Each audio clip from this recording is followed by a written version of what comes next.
So it really is my great pleasure to introduce our keynote speaker, Nick Sousanis, who is an Eisner Award-winning author. He's an associate professor of humanities and liberal studies at San Francisco State University. He started and runs their comic studies program after receiving his doctorate in education at Columbia University in 2014. He wrote and drew his dissertation in comic form, and I believe it's the first person to do that anywhere in the world, to actually have a PhD dissertation done as a comic book, and others have followed him. This was published as Unflattening in 2015 by Harvard University Press, and it's won many, many awards, and it's been translated into 7 languages. It's a great book. His work has been featured all over the world. He's very much a sought-after speaker, and he's an incredibly generous scholar and educator. I'm somebody who teaches comics and medicine to medical students, and I'm always looking for materials that will inspire me and help with my teaching. And Nick posts all of his syllabi and teaching resources on his website, which is called Spin, Weave, and Cut, and I would highly encourage you to check it out if you're at all involved in teaching, or if you just want to see some comic resources out there, because it's a fantastic resource. And so I'm not going to waste your time with the introduction, because Nick has a great talk coming up, and so I'm going to turn it over to him and welcome Nick, whose presentation is called Comics as a Space for Thinking. So I'm going to find the microphone. Does that work? Is that good? Okay. Thank you so much. Thanks for coming out this morning. Thanks for being here. Jane, thank you for, yeah, Jane, there you are, right in front of me. Thanks for having me. Catherine, Marina, Niall, Deglin, Neve, and many others. Thanks for hosting this and putting it on so well. Ian, MK, Michael, Brian, and I'm going to forget more people. Susan, I'm just so grateful that graphic medicine exists. And while I'm not a graphic medicine maker, I do feel, I think Brian put it last night, I'm very much graphic medicine adjacent. And I had the good fortune, my very first time teaching comics as a doctoral student, having 2 professors from the School of Narrative Medicine at Columbia drop in my class and say, there's this thing going on, and we don't know much about comics, but we're excited about graphic medicine. So I feel like I got this blessing of being in on the ground floor with Marcia Hurst and Pat Stanley, who some of you may know. And then throughout my time applying for jobs, which was a rough time, Susan Squire's quote from one of these conferences suggested that all graduate departments should have classes on making comics. Went into every application I put in, which I'm not sure went anywhere, but here I am running a comics program. So I have an enormous amount of ground I want to cover, so we'll see how I do with all that. But I'm going to do it because Jane will pull me off if I don't. So I'm not messing with Jane. My work, again, graphic medicine adjacent. I did a comic on climate change for Nature in 2015. I got lucky to win an Eisner for this comic on Columbia's librarian, Karen Green, who some of you probably know. Go Karen, shout outs for Karen. Yeah, all right. And I'm most known for this work, Unflattening, which was my dissertation, and probably the first in comics. And it makes the argument that our possibilities are limited, and our possibilities have been limited by our sight and a lot by education. And I likened it to Flatland, for those of you who remember this text from the 1880s, where the Flatlanders are capable of moving in all sorts of directions, but they're incapable of thinking about upwards. And so I questioned, what is upwards for us? What are the directions we can't think of because we can't see them? And I was really interrogating what industrial education looks like. What are the things that have been done to us rather than the things that are open for us. And so much about education tends to be put in boxes of time, boxes of subject, and boxes of space. And things get lined up when that happens. And I wanted to push back against these lines of 12-point text, double-spaced, 1.5 by 1 by 1 by 1 inch margins. Not to say there's anything wrong with that, but to say why? Why is that the only option to us? And what are we missing when we're only looking through one way of seeing? And what do we make possible when we bring in others? I introduced my dog here, which I'll sort of go quickly through that the dog's sense of smell isn't just stronger than ours, it's more nuanced. The dog has ways of seeing time. Like a dog can tell you who was speaking at this a week ago when all I can do is see the color of it, that we just don't have, a kind of upwards.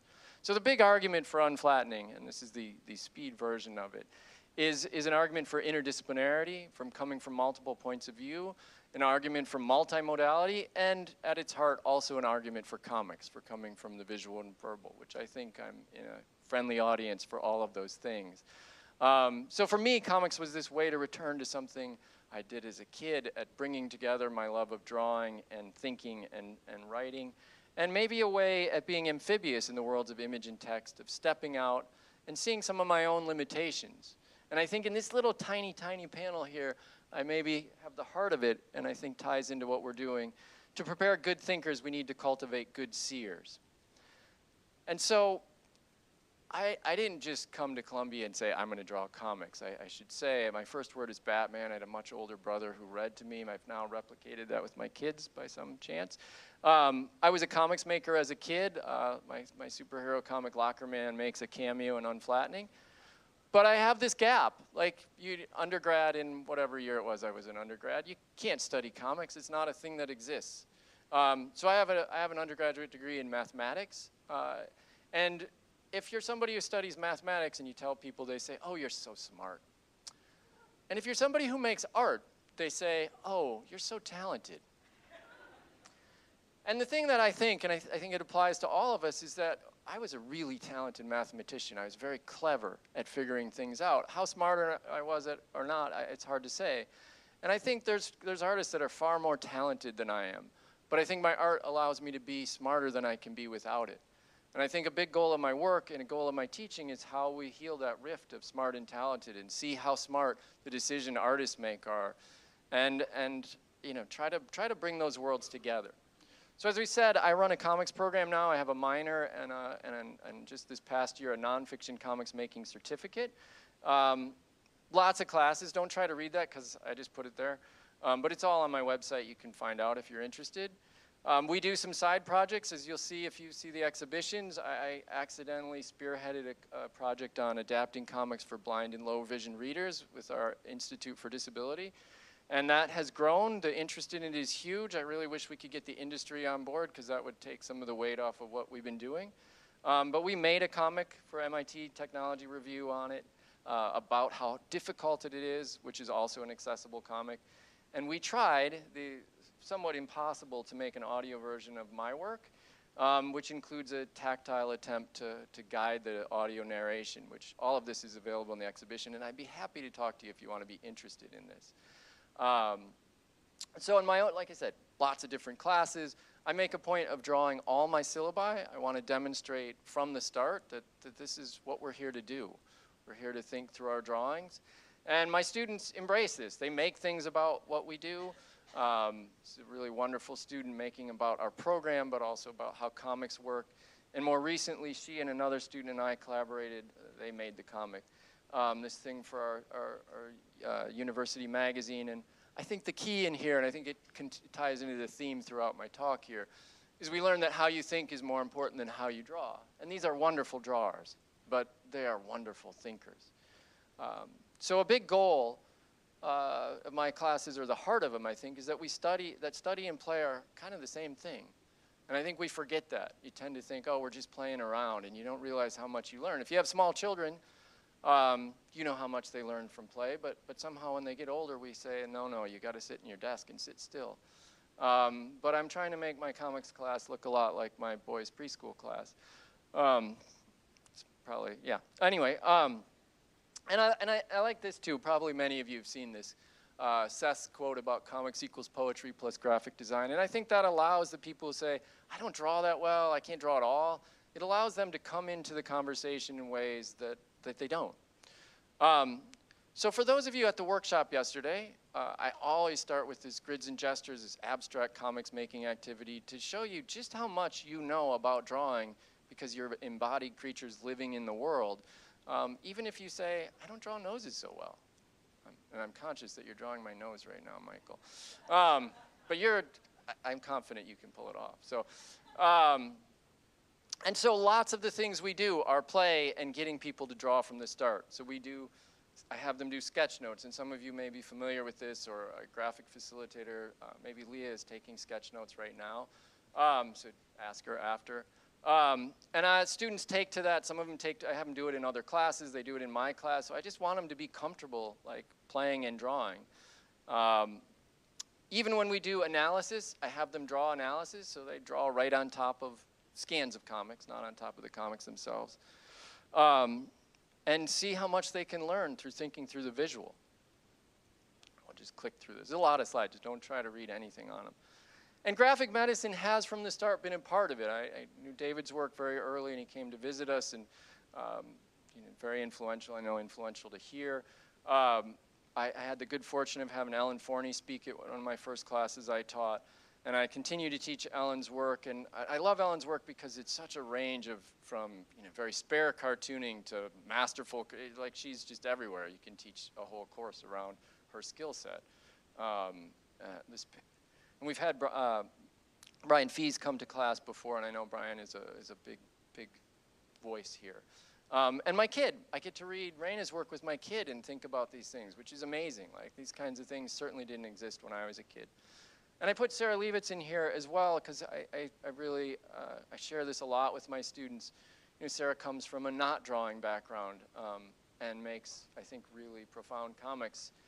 And I think that's one of the beauties of graphic medicine, is how welcoming this tent is, and how much you bring all these different ways of making meaning into the conversation. My students take to graphic medicine immediately. I introduce it to them, they want to do this. That's not even, we do have some classes that are more specific to it, but in mine, they just jump on it right away. This is very early. This is when I was still doing a class at Parsons. Roommate was dealing with suicide. This comic, students often say, I'm going to do a 64-page comic for a final, and I say, no, you are not. This young man disproved me. I don't know how he did it, but he did this amazing comic on dealing with depression in about 2 weeks. I had 64 pages. But they do really profound things. I won't go into all of them. I'm just going to show you that students do this. And they often don't. This student made all this cute comic stuff, and then we did something about graphic medicine, and then she started making comics about a suicide attempt when she was 14. And then she made all these amazing, powerful comics and kept doing it. Like, I didn't push that. We just opened the door, and she went through. So I won't say more about that. But as I mentioned, we have a nonfiction certificate as well, so graphic medicine adjacent. Comics about microplastics, which the more you know about it, the more you wish you didn't know anything about it. I carry my Corsi Rosenthal box to all my classes, my filters, so my students made comics about that. And I get some that are incredibly skilled from the start, and they get better, and they do amazing things. Some come not so skilled, but then force themselves to be skilled because they just want to do this so much. But some come not so skilled and are okay to figure out a different way. The student didn't want to draw, but we did some things about making comics using just words, and she made this incredible comic about this really hard time in her life, all without pictures. This student was in my class for years and just made a lot of terrible comics, and then one day we do this thing with Matt Madden's 99 Ways to Tell a Story, and he made this comic about what if Matt Madden was a tree, Matt Madden as if he was a Christmas tree. And he found just the right ballpoint pen and just the right amount of detail to put in, and it rocked. And then right after the pandemic started, he made this. Our university featured it on their social media then. He found the way that worked for him. And I think that's, I think everybody finds their way if they stick at it and don't feel frustrated that they can't draw noses a certain way.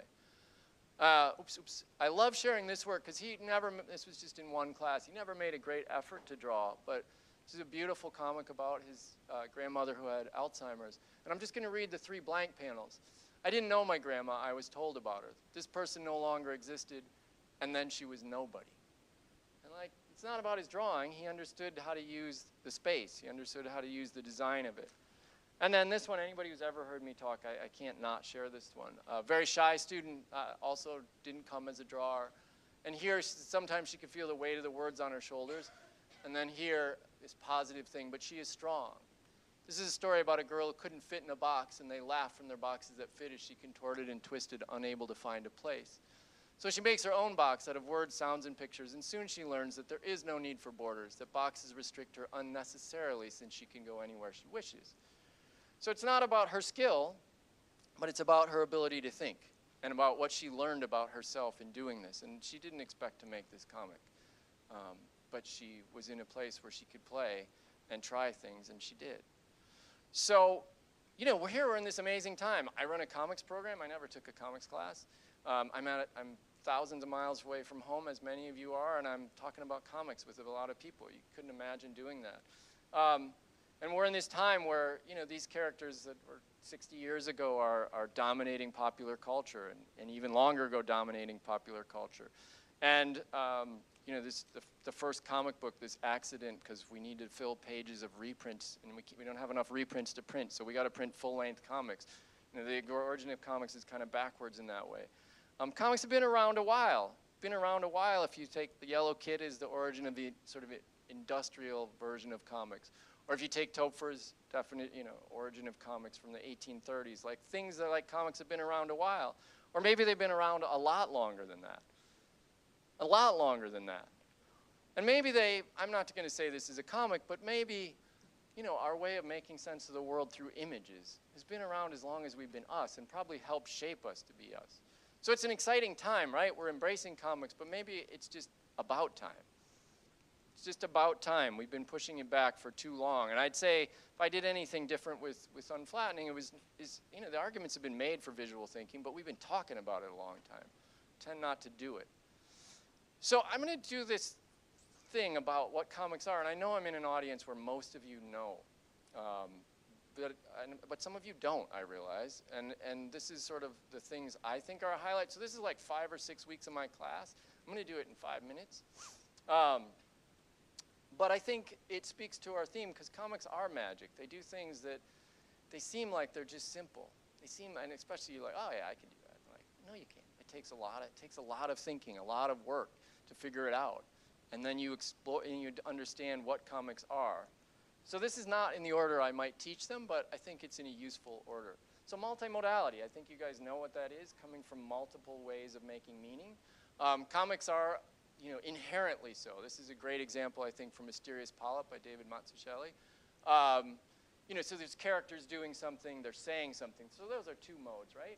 But then there's color doing something. There's the way they're drawn doing something. There's the fonts that they're using. There's the shape of their word balloon. So all those are channels that all come to you instantly because you're doing it through the visual. But they're all separate kinds of things. So comics, just at this very level, are very complex, even as they might seem like they're kind of simple. The kinds of lines we make, the kind of ink brush you use, or whatever kind of tool you use, shows up. Comics don't have to have words, and I'm not going to say much more about that, but from Lynn Ward's books way back in the 1920s and 30s, these are some of the things I share when we teach wordlessness in my comics classes.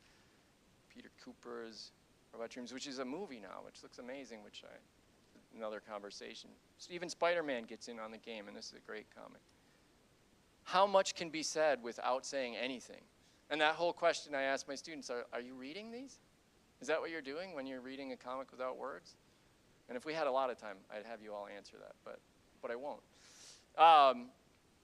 And comics, you know, the person on the street would probably tell you comics are words and pictures. Again, I don't start with this as my starting point, but it's a good one that people do. Harvey Picar's quote, "Comics are words and pictures. You can do anything with words and pictures." And the comics critic, R.C. Harvey, wrote, "Blending pictures and words for a meaning neither can achieve alone without the other," which is certainly something comics do. You can see it here, right?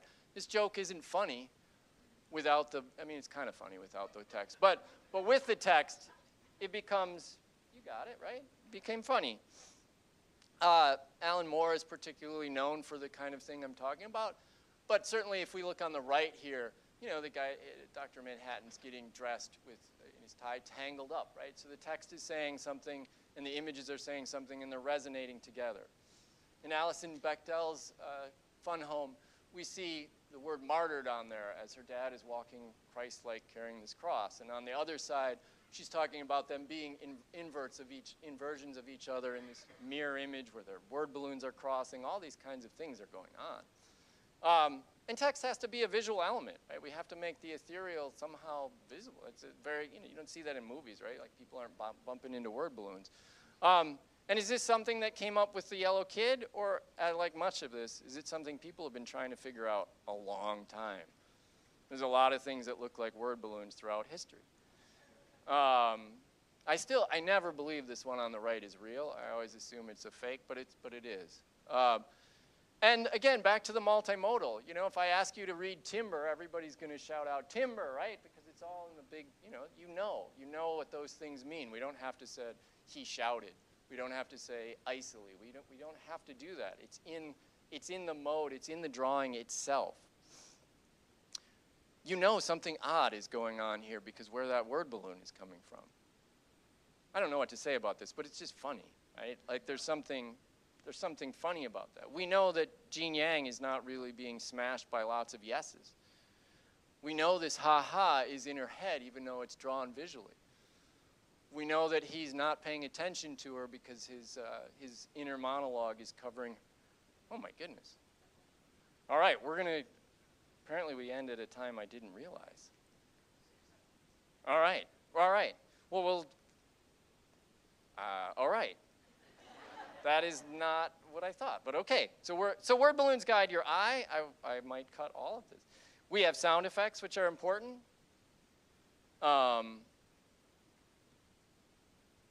Okay, sorry, I got to recover. And comics don't have to have pictures at all. And we did, yesterday in the workshop, we did activities with pictureless comics. And, using just words. And so you guys are all familiar with McLeod's definition, right? You're familiar with sequence, with sequential art. A static image here and a static image here. Two things side by side. Comics don't move, they're static. And something happens where the reader animates them. And I think the key here is that the passage of time is written in space. And this is a fundamentally human thing. This is what,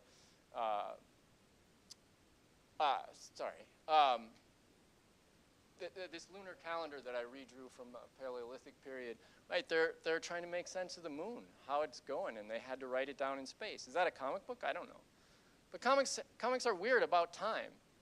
They can do all these really powerful things, and they can do it with repetition. They can do it by the length of a panel. They can do it by space in between. They can do it by absence of borders. Again, with repetition, you can make this simple comic.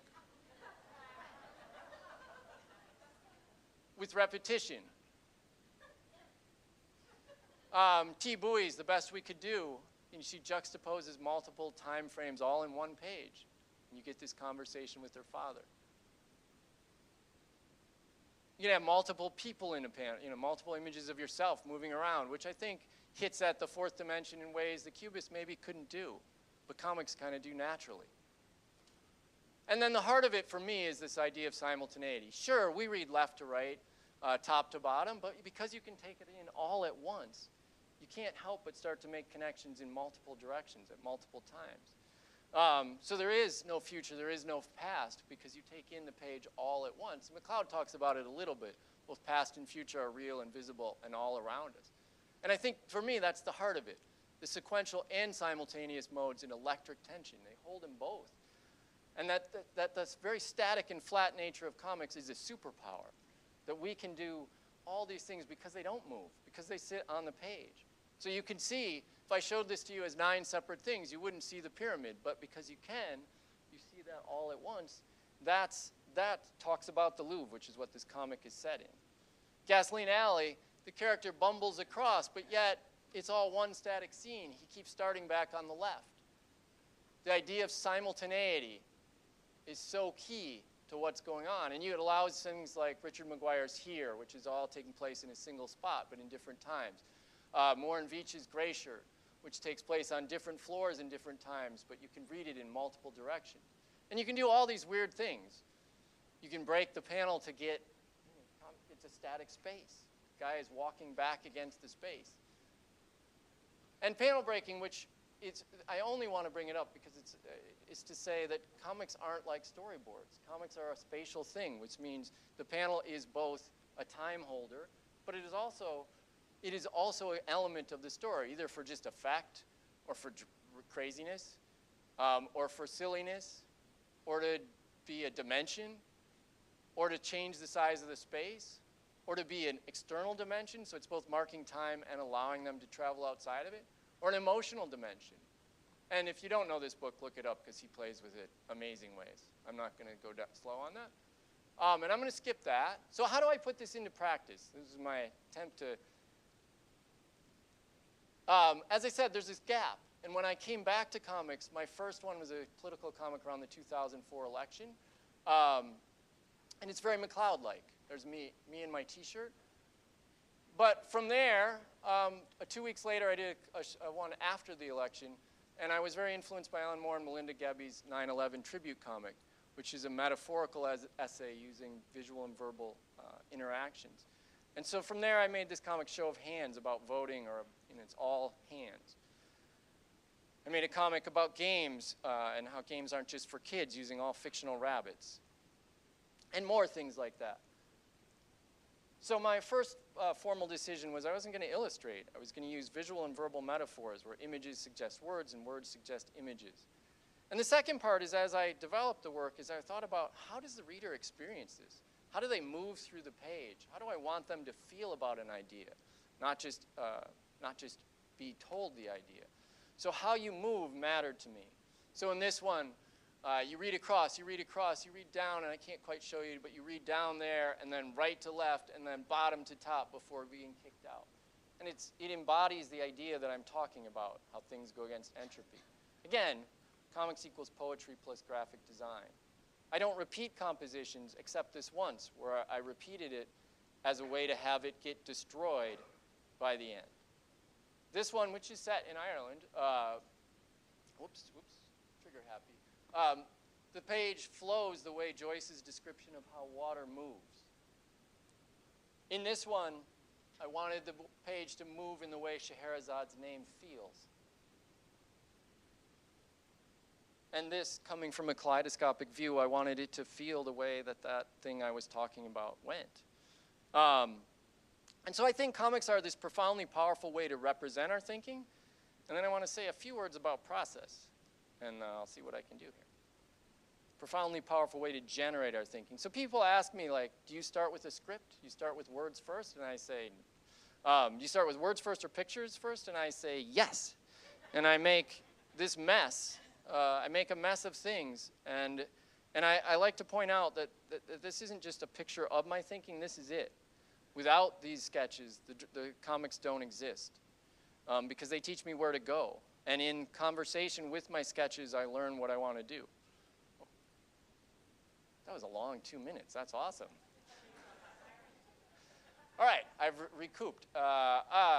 Anyways, so I think for me, the word game is really important because I think it becomes this play with my sketches.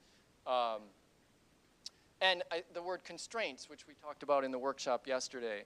I love this quote from Bernard Suits from the book The Grasshopper. Playing a game is a voluntary attempt to overcome unnecessary obstacles. You know, you're setting these boundaries for yourself, and you try to find ways through them. Matt Madden's 99 Ways to Tell a Story is a great, great book about this. And I happen to be a postdoc with the Canadian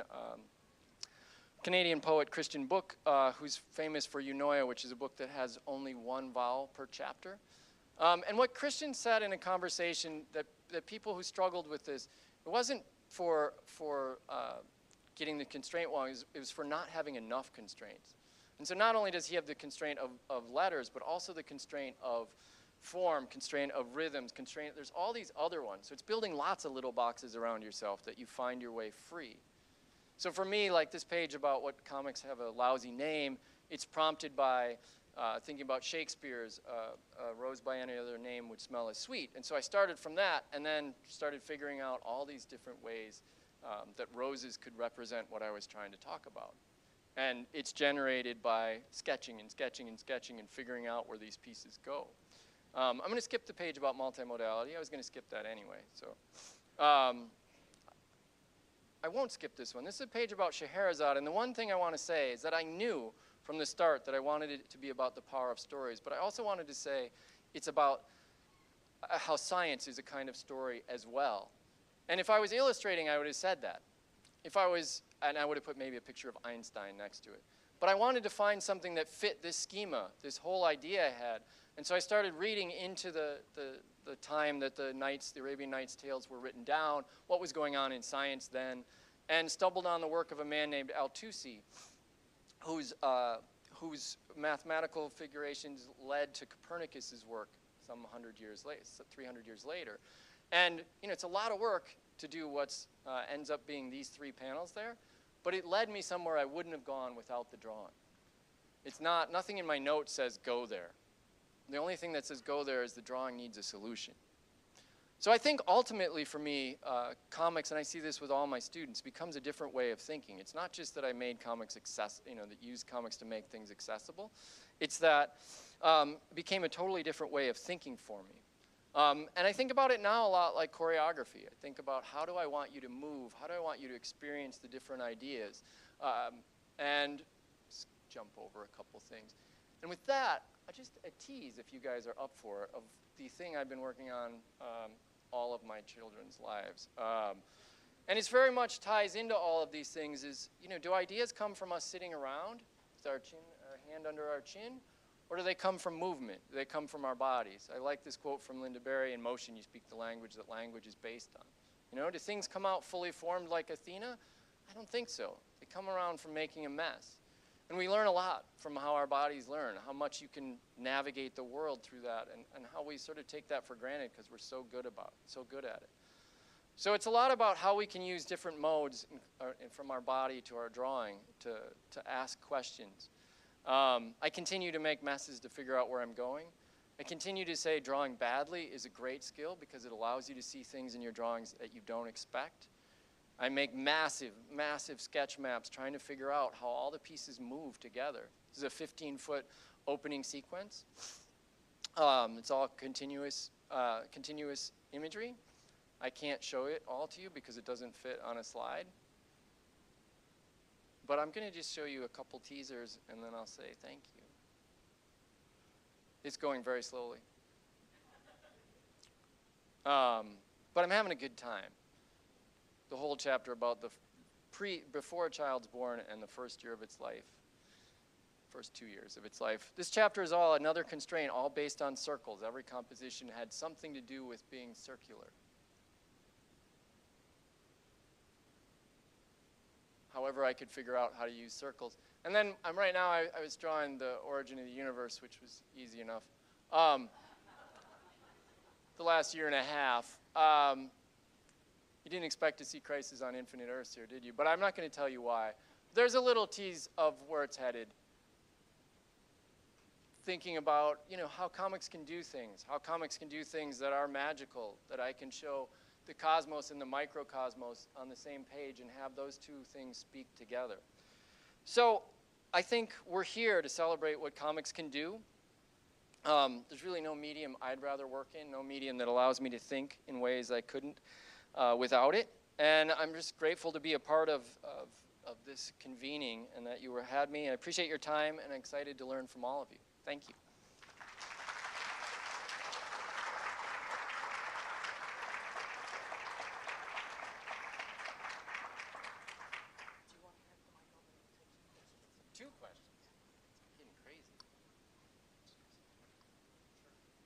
So Nick, that was absolutely amazing. I love Nick's work, and anybody who works with me here in TUS, the minute they come in my office, they hit with a copy of Unflattening.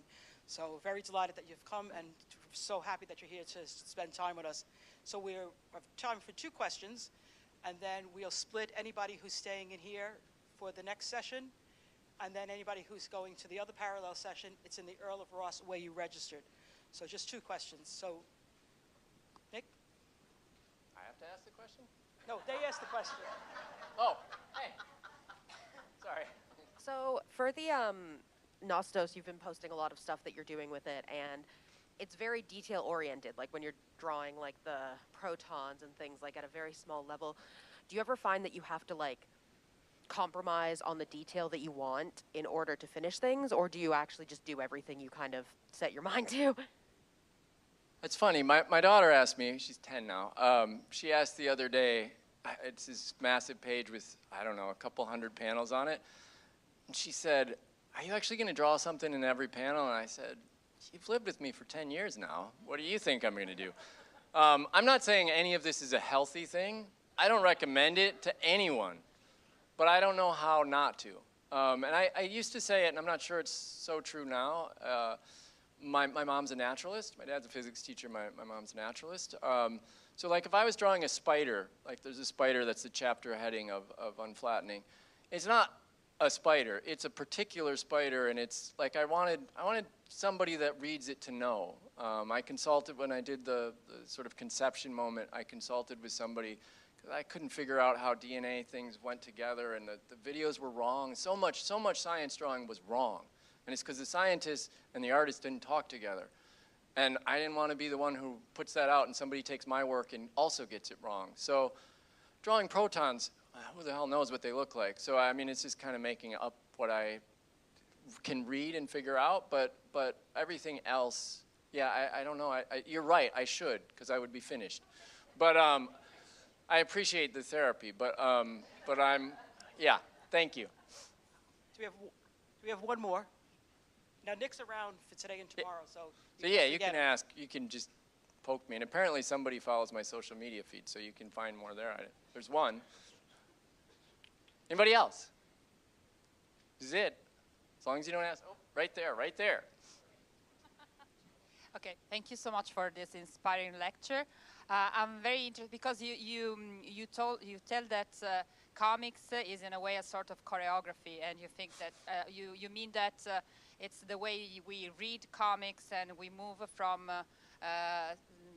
the panel to the other one, from images to words. So can you explain a little bit more about this topic, because it was really interesting for me. Thank you. Yeah, I mean, that's a great question. I mean, you know, like choreography makes things visible. Like we walk through the world, our bodies move certain ways, but to choreograph is like to make it intentional how you do these things, right? And I think comics, for me, and I sort of glossed over most of those things at that point, but is, because I don't tell stories, right? I mean, occasionally there's stories nested within them, but there isn't a like, person went from here and here to, they didn't do those things. So it's like, what does an idea feel like? So how do I want you to experience the idea? Well, does the idea feel like, well, maybe it feels like it should move like this and that's, and I want the reader to go like this, but even while some of the images do this. So that's not really an answer, right? But it's sort of the genesis of my thinking is how, when the reader hits the page, their eye's going to start somewhere. I'm controlled by, left to right reading, so I got to be aware of that. But then, what if the idea I don't want it to march across like this. I want it to march down here, and I want it to do that because I want this to be a big space, right? And when you're dealing with comics, you're always dealing with constraints. Constraints of the size of the page, constraints with how much words you can fit in it, all the kinds of things. So it's like, how do I this needs a big moment, right? Or it needs a something. And I can only get there if I navigate you by doing this kind of path. And I don't know, it's a longer answer than, and I don't know that I have an answer. I think it's more of sort of a feeling of how it can be. And I don't, not everybody's comics that's going to be a priority for. I think there's, I like to show this and I like to show my students that, but also, many of them make, we talk a lot about grids and how well a grid works, because that's equally important. It's also the part of the co-construction between the reader and the writer and comic artist, because if you say that the choreography, you can guide the reader, but then the reader can do. That's right. Whatever. So you do your best to say, here's the idea I have for you, but I know that there's other ways of going, and that, so I have to be very mindful of where you might go, and try not to at least introduce unintentional errors in that. Thank you so much. Okay, everybody, we have a big round of applause for our wonderful keynote.